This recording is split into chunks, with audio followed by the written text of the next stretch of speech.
Toulouse. Concorde 001 made her most important public appearance back end first. She was being nosed out of her hangar by a tractor on the day for which Britain and France and the rest of the world had waited so long. The great, giant, supersonic jetliner was going to fly. A year late, millions of pounds over the estimated cost, and still a very big question mark. These were Concorde's first claims to fame.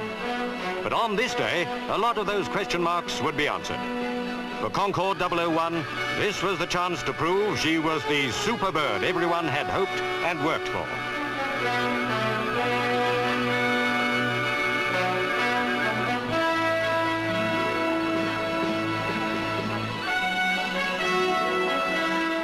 A 193 feet long, 38 feet tall, with a wingspan of 84 feet. Vital statistics of an Anglo-French lady who was all dressed up and ready to go places on the biggest date of her life. Keeping that date were the world's press.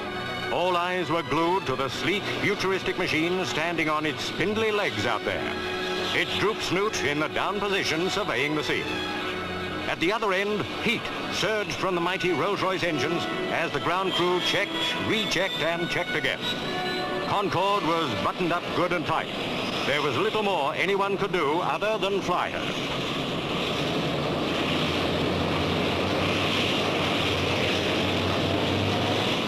After 6 years of designing and building, delays and progress, the dream was a reality. Concorde nosed slowly out towards the starting point of her flying career. The men chosen to crew the Speedbird on her maiden flight had plenty to do during the last few seconds before takeoff. The all-important final pre-flight check, carried out by Chief Pilot André Turcat and his crew, went without a hitch. This was it.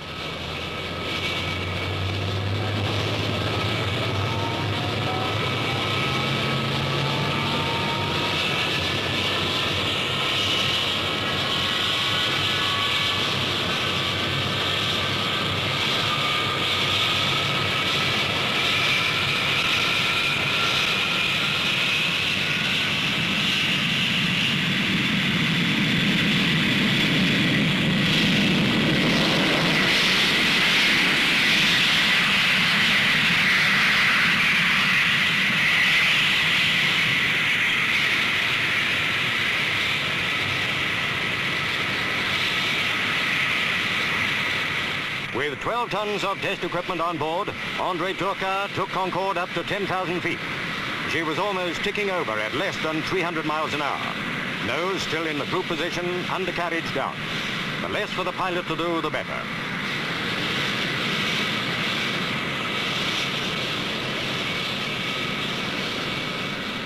Earthbound technicians waited for reports to come in.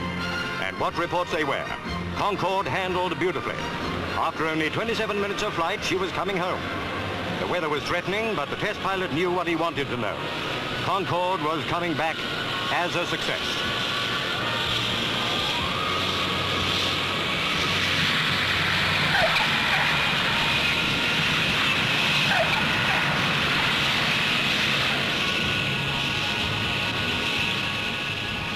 In a few years' time, the sight of Concordes on international airfields all over the world will be commonplace if all goes well. Then there'll be 130 passengers on board. Flying times will have been cut by half. London to New York from 7 hours 40 minutes to 3 hours 25 minutes.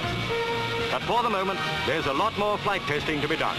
A long, lonely job for the French and British test pilots and their crews. But now was a time of triumph, and André Turcat was the hero.